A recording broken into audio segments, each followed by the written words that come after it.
say hi to folks? Good afternoon, everybody. How's everybody doing today?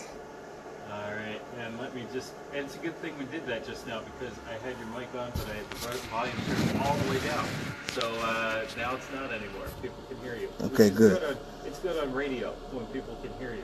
Right. Um, so yeah, what we're thinking of doing here, seriously considering, and I think would be a great opportunity and a fantastic idea as part of our ongoing efforts for community affairs programming and that sort of thing. We already have right now on Wednesdays from 10 a.m. to 11 a.m. Ms. Sherry Hunkala, along with Galen Tyler, host the Poor People's Economic Human Rights Campaign Hour, and we're thinking of appending to that sort of a labor notes hour or Right. whatever. Yeah, why don't you talk about some of the needs that you have and where you're coming from personally on that? Well, labor is very important in the middle class, especially unions. And what we want to do is show the community and show this country that labor is what drives America. You know, if you look at the teachers, what they've been doing in Oklahoma, in West Virginia, they have shown that, you know, when there is strong union presence, things will get done. And that's what we're trying to bring here. Okay, and you're in the Teamsters local, yes? Yes, sir. Teamsters Local 623. Okay, all right, terrific. And why don't we tell people this? Because I think that there's a I guess the perception traditionally is that Teamsters are all truck drivers, but is that accurate? No, Yeah. they're not all truck drivers. We have in every classification, you have truck drivers, nurses, policemen, public sector, private sector, package handlers, milk delivery, bakery. You name it, there's probably a Teamster in there somewhere. Yeah. Okay. Right. Yeah, because that's well, obviously the name goes back to when there were teams of horses, and Right. that was delivery. I mean, Right. that's how far back. That tells us how far back the union goes. Right. But yeah, and I understand now. Who would some locally in Philadelphia? Who would some of the major employers be? Where you might see your local. UPS, that's the largest employer of Teamsters. You have Coca-Cola here, that's in the local 830. You have a lot of white paper places that deal with just little, I don't want to say little, but they're not as mainstream as someone like Coca-Cola or UPS or some things like that, you know. But there's a lot of white paper contracts. Okay. Right. Okay, and so I think it would be important and really useful to have kind of a forum where once a week people could check in and talk about issues that come up with contracts. Yes. I mean, we've seen in recent years we had the Philadelphia Federation of Teachers go 5 years without a contract. Right. And I believe the fighters and EMTs went 4 years. I think the white collar city of Philadelphia, like Office Workers Union, went 4 years Wow. without a contract. Right. And Phew. you know, yeah. I mean, at what point are you no longer a collective bargaining unit? Right. There's no bargaining. Right. Yeah. Right. The statute of limitations on most things is 7 years. Right. Or the IRS expects you to keep records for 7 years. So, Right. you know, once you're hitting 4 or 5 years without a contract, that's, in legal terms, that's a good long time. It is. You know, like you said, what's the use of having a bargain agreement if you can't collectively come together and bargain on it? Right. You know? Oh, Right. yeah. Yeah, one thing I ask absolutely all. I mentioned to you we got a little chance to talk off air, and I mentioned that we have an actual race for a change because of redistricting and because 3 local Congress people, all congressmen actually dropped out of their respective races with the redistricting, and also because of legal problems. Wow. So it's Bob Brady, Chaka Fatah, and a fellow whose name I'm not remembering in the burbs. in what used to be the 7th district kind of got hashtag Me Too. And so, like, all 3 of them are gone at the same time. Okay. And there's a new district that includes part of Philadelphia, the southernmost part. Okay. The new Pennsylvania 5th district. So because there are 13 Democrats running for that seat, I have an ongoing effort to interview all of them. Okay. And the 2 I have coming up, not this week, but next week, we're going to be interviewing 2 of the, I think, bigger names in that campaign, who are Mary Gay Scanlon and Rich Laser. Okay. And Laser's out of the, has backing from a number of Philadelphia unions, including the IBEW, which is obviously very important to South Philly. But I ask everybody, and I'll be asking them, or I try to remember to ask everybody about the Taft-Hartley Act, because in 1947, this is how far back this goes. In 1947, after a good 10-year run of it being relatively easy to form a union, right. and once you were in a union to, I guess in Britain they say take industrial action, basically strike. Or right, right. Work actions. The people at the time called it a slave labor bill, where basically it stripped away a lot of the rights to form a union, and then once you were in one, it really restricted things you could do in terms of not so much political activity on the end of backing a candidate or whatever, but in terms of like sympathy strikes. This is the reason you don't see general strikes in the United States like you might see in France. Right. And that just really moves the playing field in an entirely different way. But I ask every candidate about repealing what's left of the Taft-Hartley Act, so that people have the same rights to organize and be active in a union that they would in Belgium or France or somewhere where you see people generally living with a higher standard of living right. because of that. Right.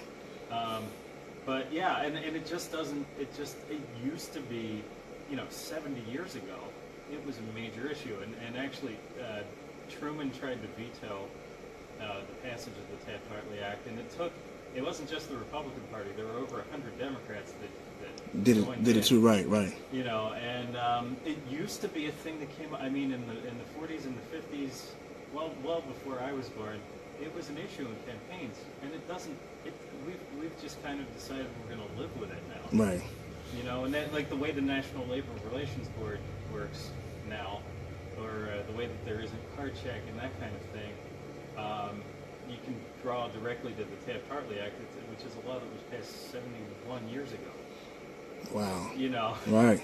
Right. It's a whole human life. Right. It's a long time ago. Yeah. Long time ago. Yeah. So I mean, that's one thing that I'm asking people about, because to me, if you're running, particularly as a Democrat, particularly with union endorsements, I think you should be moving to repeal the Taft-Hartley Act. They took away early on some of the parts of that eventually went away after the McCarthy era. Was that they tried to scrub all of the socialists and communists out of the unions and made people take loyalty oaths and that kind of thing. And those parts of the act did go away, but most of it's still on the books. Mm-hmm. And I just think, it would just be, I think you would see immediate more organization of people if we return to the rules. I mean, it's kind of crazy to think in 1940 it was easier to organize than it is now. Right. Right, it is. And I think the reason why it's so hard now is because union membership has declined, and a lot of people don't have the same faith in the union as it once did, like back in those days. Sure. You know what I mean? Now you see all this corruption and everything like that, and contracts not being what they're supposed to be. So people don't really agree with the unions. They don't like unions, but you need them. But we have to go back to some of those things that made unions strong. We do have to, reevaluate where we're at now, because now it's not where we need to be. But I'm confident that we can if we get the right leadership, and that's another thing that has plagued the union these last few years is leadership. Right. You know, Your internal, your internal. yes, Yeah. yes, and we need to do something about that. Yeah. Yeah, that's a world I don't know a whole lot about, but I'd like to get folks like you on who do and who live it, give you an opportunity to access the airwaves Right. and talk about that. If we don't talk about these things, nothing ever changes. Nothing ever changes. Right. Yeah. Right. Yeah. Well, I have to say, I mean, I grew up in. It's weird. Like I'm first generation to get to go to college and everything, but part of that, which is the irony is, having done mostly white collar jobs in my life, I haven't had the opportunity to join a union. Okay. And actually have noticed that despite the fact that I got this fancy education, I live a lot worse than my grandfather had. About my mother's father had about like a sixth grade education or something. Dropped out of school to help, in the Depression to help his mom, and ended up being a unionized janitor with the federal government, and his wife stayed at home, Right. raised two daughters, and paid off a house and bought a vacation house, and then had a pension. And my grandmother had his pension after he died. And see, and that's the things that a union can provide. Like you said, his wife stayed at home. Yeah. He was able to take care of the family. Yep. And have a pension, all provided by a union job.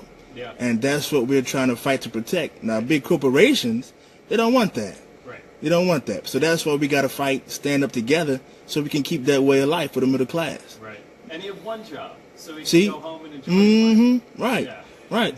You know, it's a lot of great things that come with being in a union job. Like you just said it. He was able to take care of everybody. You say get a vacation home too? Yeah, which they eventually sold their house in See? Philadelphia, moved to the Jersey Shore. Right, The right. second house that they bought. See, the second house they bought. Yeah. Right. Right. Yeah, try doing that. Now you have people struggling to pay one mortgage. Yeah, with yeah. both parents working. Right. Two in the home. Right. But so it's crazy, and I don't, I've never done that well, and now I have a college education. Something seems wrong with that picture. Well, hey, there's always time to come and join the union now. You know. That's true. That's true. Right. Well, I'm running. I'm running the. I mean, I guess I could always. Unfortunately, I'm management now here at the station. So, Oh. yeah, I don't Management. Know, I don't know if the IWW would let me in as a rogue. Yeah. Something, but. Yeah.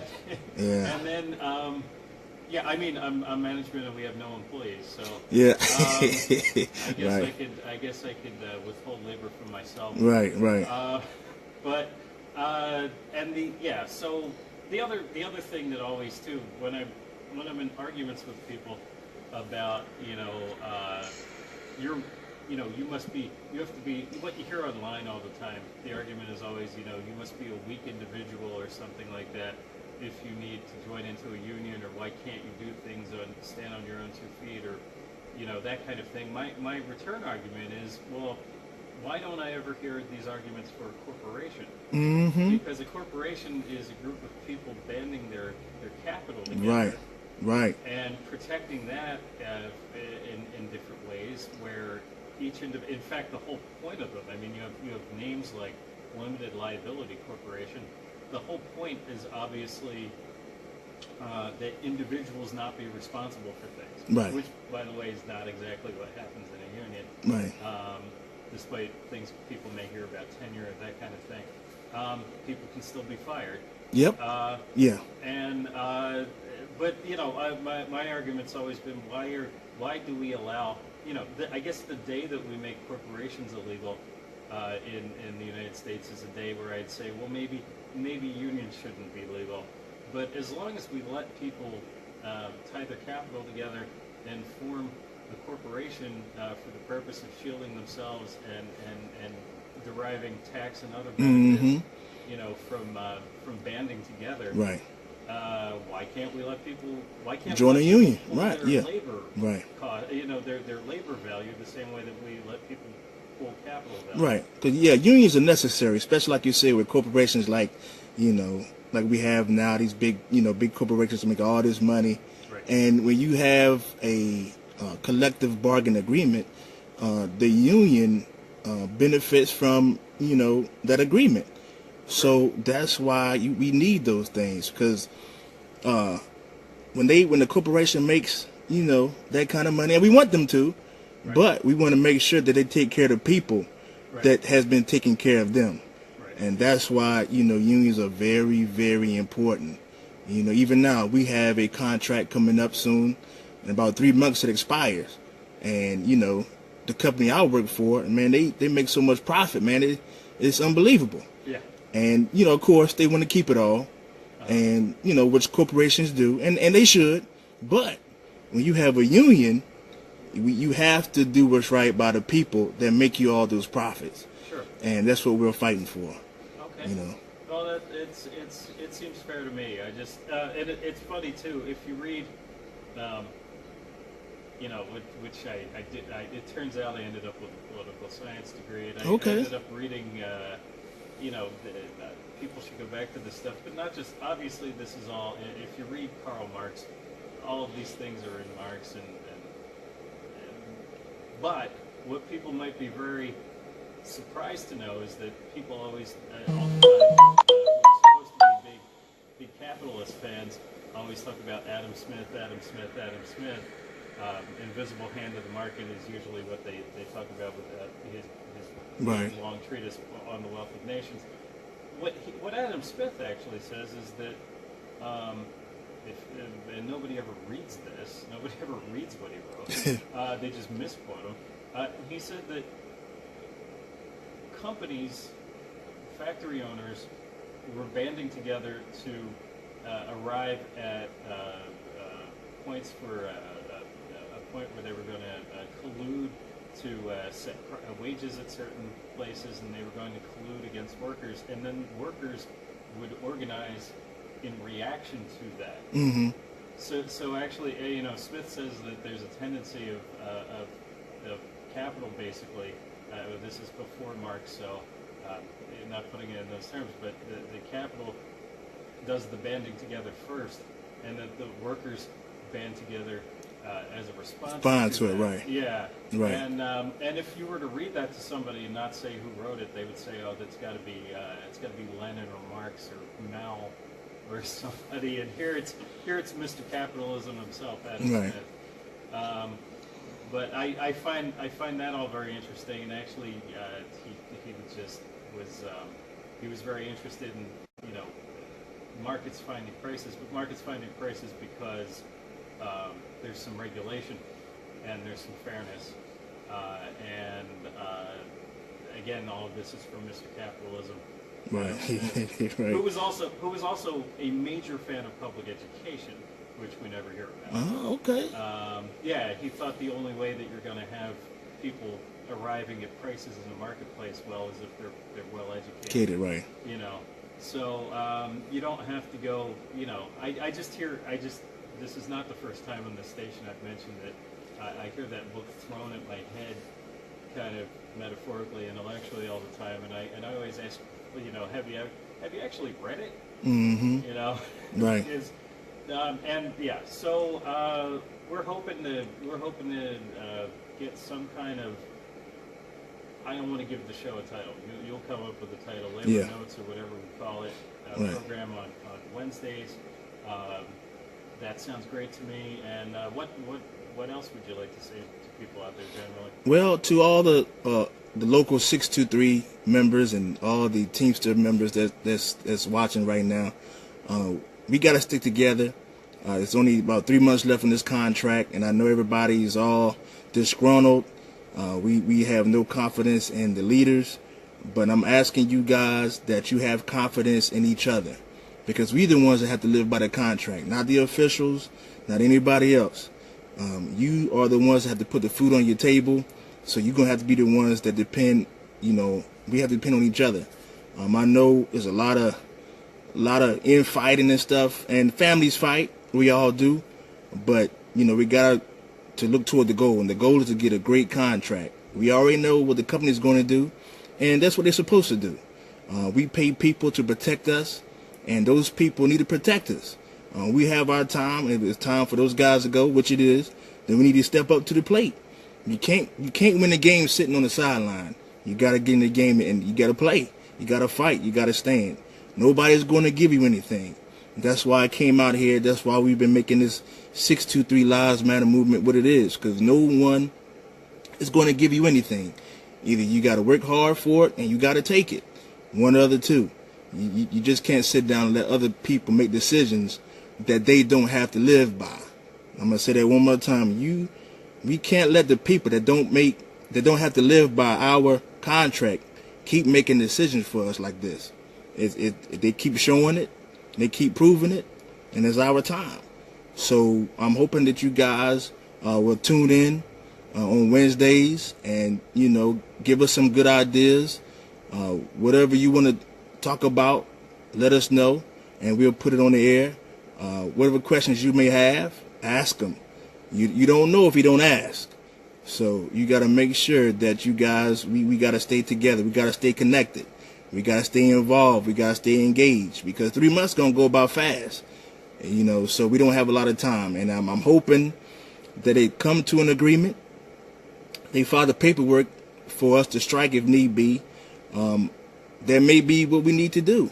No one wants to talk about it, but we may need to do that, because at a certain point you do have to draw a line in the sand when the company makes $6 billion in profit but don't want you to go home at night. That's a problem. So, we need to focus on the task at hand, and that's get a great contract. Our leaders have they're in negotiations right now in San Diego this week, and I'm hoping that the money that we spend for them to go negotiate, I'm hoping they can come back with some good news that equal up to the money that we sending them with, because all these thousands and thousands of dollars go and negotiate, but then they come back with a nickel worth of information. That's not cutting it. It's just reminiscent of what happened in 2013, and we all know what happened in 2013, and a lot of concessions. No one benefited from that. No one. Everybody lost. Only people that didn't lose is the company and our officials, and the members lost. And it doesn't make any sense for the people that make these people all this money are the ones that's losing. So, we can fight, we can do whatever, but the one thing that we can't do is be divided on what's the task at hand. It's getting a good contract. We gotta stay together. We have to. You never see the company that we work for. You never see them fight. Never. Never. You know why? Because they know what the task is. The task is to make as much money off of us as they possibly can. But for some reason, we don't get that same enthusiasm like they have. We have to work together to make sure we get the best contract possible. We have to do it. And the only way to do it is we got to work together. We got to stand in solidarity and get it together. Look at the West Virginia teachers. Look at the Oklahoma teachers. They got what they wanted by standing together. Standing together. And that's what we have to do. We can't depend on the people in office to fight for us. They've proven that they're not going to. I hate to say it, but they care more about their pocketbooks than us. They care more about, what they're doing than us. So, and there's one thing in our bylaws that really sticks out to me. If you guys get a chance, I don't know if you got a copy, I'll post it up on our site. It said, it's the members that put me here, and it's the members who I serve. It wasn't the IBT that put them there. It wasn't, any other leader. It was the members. So we got to make sure that the members hold them accountable, and that's what we have to do. The only way we're going to get out of this is we get together. That's the only way. So I'm hoping you guys enjoy this radio station, this air time we have. We'll be at the gates like normally. We'll be going to D.C. May 11th. That's a Friday. We're going to leave from Oregon Ave, Broad in Oregon at 8 o'clock in the morning. We're going to go and tell the IBT that we demand a fair contract. 2013 is not going to happen again. I refuse to let it happen again, and you should refuse that it happens again too. We got people losing all kind of money. They just lied to us. Just the bottom line. So somebody got to pay for that, and it shouldn't be us. So we're gonna go down there to the headquarters, and we're gonna march, we're gonna yell, we're gonna scream, we're gonna kick, we're gonna fight, we're gonna bite, we're gonna whatever we gotta do to let these guys know that we mean business. Because again, they don't have to live by the contract. We do. They get paid a handsome salary off of our backs. So it's time that we get some of that back. Like Martin Luther King said, no man can ride your back unless it is bent. And we bend over, we've been bent for these last, I don't know how long. So it's time to stand up. Can't keep pointing the finger at the company. Can't keep pointing the finger at the people in office. At some point, we got to stand together and we got to fight for each other. I know we're going to have our squabbles, but we got to fight for each other just as hard. All right. So again, this year, 3 months left, the contract. Next year, we got our local election. I know a lot of people are upset with our leaders. Well, it's just the time to stand up.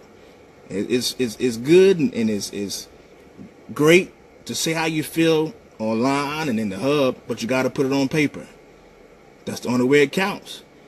Right now, I'm talking on the radio, but if I don't go home when those ballots are mailed and put it on paper, this whole thing means nothing. None of this stuff means anything unless you put it on paper, and that's what we got to get our members to see. Part-timers, I hear you. You guys make up the majority of the workforce, but you guys are not treated as such. So what you guys got to do is understand how much power you have. You guys have to vote. You guys got to come down to the hall. You guys got to be vocal. That's the only way things are going to get it done. By action. Not just by speaking. You got to act on what you speak. That's the only way things are going to get done. So, I guess we getting ready to sign off. Oh, sure. Yeah, we can. Yeah, so... I've got...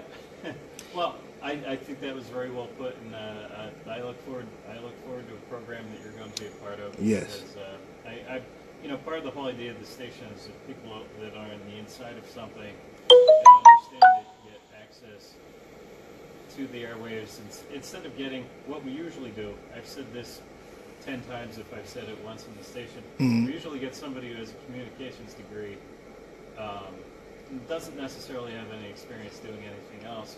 We put them on the air, and then we pretend that they're an expert on whatever they're talking about. Right.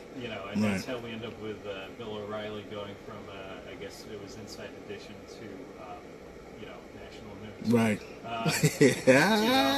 So, but I like it. Honestly, the broadcasting end of this doesn't take a whole lot of time to train somebody on for what FCC requirements are for how to use the equipment. But you can't sit somebody down in a couple of days and train them on your experiences as whether it's in your case being a union member, rank and file union member, or having seen other contract negotiation cycles before, or the kind of things that Sherry Hunkel has done, or the animal welfare people we have on, or even the Italian show with the personal experience and knowledge base that they bring for what they're doing. I'd rather take people who had not necessarily a year ago any intent to do a radio show, and have you use the radio as a tool to do whatever it is that you need or would like to do. So I think that's great. I would look forward to it. I'll remind people you're listening to WOOMLP 92.9 FM Philadelphia. This is South Philadelphia Community Radio. Speaking of Mr. Richard Hooker. And what we're going to have shortly, I have another one of those long overnight music interludes that we're going to do. I have word finally from the Bhutanese American organization that they've got a DJ lined up, and we're going to have news and music in Nepali, which is going to be pretty wild to listen to. But that community is a refugee community here in South Philly, and this would be 100% of the media available to them. We're working actively on Mexican programming in conjunction with, we happen to have in the city a Mexican consulate at the Bourse Building and the Mexican Cultural Center attached to that, so we're working with them to get a DJ on here and do some news, and maybe even have the console herself on from time to time to answer people's probably immigration questions, that sort of thing. And the Indonesian community who's hosting us here at the church is going to have programming as well, and I'm told that's coming soon. Before that stuff is on air, and all of these people are doing some work to get their programming together and get it on air, I've been just doing really long sets of music from all over the place. Sometimes it's 20, 30, 50 different countries overnight from decades past. I think it's interesting. I listen, but it's it's from my music collection, so of course right. I hope I hope other people do too. We're getting there, Mr. Hooker. Why don't you say good afternoon to folks? All right, good afternoon, everybody. Again, I'm hoping you guys enjoyed this time we had on the radio. Again, to all my 623 local members, I'm hoping that you guys pay attention to what's going on. Hope you listen and be watchful. Come out to the meetings when we have them. State your concerns. You don't have to be afraid because you paid for it. That check that you get every week is 2 words that validate all the numbers on that check, and those 2 words are union due. Once you see those 2 words in your check, you don't have to be afraid of anything. You don't have to worry about anybody retaliating. You have to worry about your officials. Your officials should be worried about you because that's your money that you give to them. There's nothing more beautiful than labor. If you think about it, what happens when a pregnant woman, when she gets ready to have a baby, what they tell her? You get ready to go in labor. So all the pushing, all the struggle, all the crying and the tears, once all that labor is done, you produce something beautiful, and that's a baby. And so that's what we got to do. This is our baby. We got to take care of it. All right, so God bless you guys. We love you. 623 Lives Matter, and we see you guys tonight. Do you have a website? Oh yeah, you can follow us on Facebook, hashtag 623 Lives Matter. Instagram, same thing. I believe it's just 623 Lives Matter. I don't think they would let you put the hashtag on there. But Twitter, same thing, hashtag 623 Lives Matter. You can join the page. You can look us up on Google. We everywhere. We shirts. You see us everywhere. We done been Chicago, to the convention, the Teamster convention, all up and down the East Coast. Just trying to do what we can to educate and empower the members because it's their money. It's all about the members. And once the members understand that this is their union, I think we'll turn this thing around for the better. All right, thanks a lot. I'll mention too, you mentioned Dr. King. I don't know that everybody remembers all the time that when he was killed in Memphis, yeah, he was there for sanitation strike, yeah. For the sanitation strike. Right, right. Yeah, 1968. Yep. 50 years ago this month. Yeah, absolutely. And it's he wasn't all just about civil rights ending at racial justice, but economic. Right. Yeah. He believed that workers' rights were civil rights.